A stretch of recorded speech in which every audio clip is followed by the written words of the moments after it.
नमस्कार दोस्तों, स्वागत है आपका हमारे इस कहानियों के चैनल पे। आज की हमारी कहानी है अनोखी कहानी। बहुत समय पहले की बात है। एक छोटे से गांव में एक युवक रहता था जिसका नाम राजू था। वह एक साधारण किसान था और अपनी सादगी और मेहनत के लिए जाना जाता था। गांव में सब उसे पसंद करते थे, लेकिन उसकी एक खासियत थी जो उसे अन्य किसानों से अलग करती थी। वह अपनी मेहनत और लगन से कभी नहीं थकता था।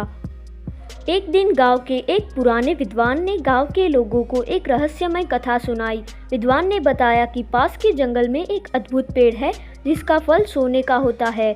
इस फल को प्राप्त करने के लिए एक कठिन परीक्षा से गुजरना होता है।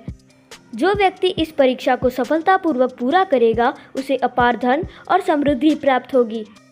गांव के लोग सुनकर उत्साहित हो गए, लेकिन इस परीक्षा की कठिनाई और पेड़ की गहराई को जानकर कोई भी आगे बढ़ने की हिम्मत नहीं जुटा सका। राजू ने जब यह कथा सुनी तो उसने ठान लिया कि वह इस परीक्षा को पूरा करेगा। गांव के लोग उसकी हिम्मत देखकर हैरान थे, लेकिन उन्होंने उसकी हिम्मत की सराहना की। लेकिन उसकी आत्मा की दृढ़ता और संकल्प ने उसे आगे बढ़ने की प्रेरणा दी। जब वह पेड़ के पास पहुंचा तो उसने देखा कि पेड़ के चारों ओर एक विशाल और डरावना नाग लिपटा हुआ था। नाग के सामने एक पहेली थी जिसे हल करने पर ही वह पेड़ के फल तक पहुंच सकता था। नाग ने उसे चुनौती दी कि वह सही उत्तर देकर ही पेड़ के फल को प्राप्त कर सकता है। राजू ने नाग से पूछा, आपकी पहेली क्या है? नाग ने कहा, मैं एक ऐसा वस्तु हूँ जो बिना देखे ही आपकी सबसे प्रिय चीज़ को दर्शाता है। मैं हमेशा छिपा रहता हूँ, लेकिन जब आप मुझे खोज लेते हैं तो मैं आपके सामने होता हूँ। बताओ मैं क्या हूँ? राजू ने पहेली पर ध्यानपूर्वक सोचा। उसे याद आया कि वह अपने गांव की खुशहाली और शांति को कितना प्यार करता है। उसके मन में विचार आया कि शायद पहेली की उत्तर वही चीज़ हो सकती है जो हमेशा छिपी रहती है, लेकिन उसके बिना जीवन अधूरा है।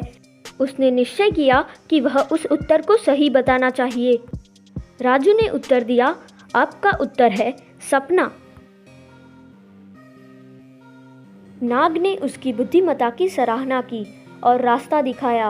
राजू ने पेड़ से सोने का फल लिया और खुशी खुशी गांव की ओर लौट गया।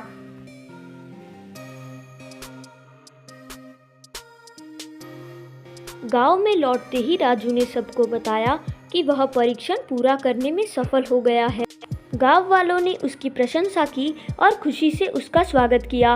राजू ने स्वर्णिम फल से गांव में हर किसी की मदद की, गरीबों को सहायता दी और अपने गांव को समृद्ध किया। समय बीतने के साथ राजू की कहानी एक प्रेरणा बन गई।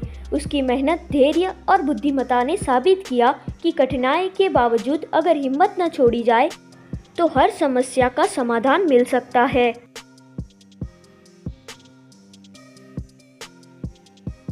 राजू की इस अनोखी कहानी ने सबको यह सिखाया कि केवल बाहरी धन और समृद्धि ही नहीं, बल्कि आत्मविश्वास और सच्ची लगन भी किसी के जीवन को बदल सकती है।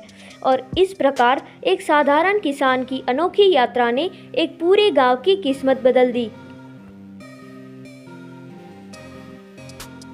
तो दोस्तों, अगर आपको इस अनोखी कहानी से कुछ सीख मिली हो तो हमारे चैनल को सब्सक्राइब करें और इस वीडियो को ज़्यादा से ज़्यादा शेयर करें।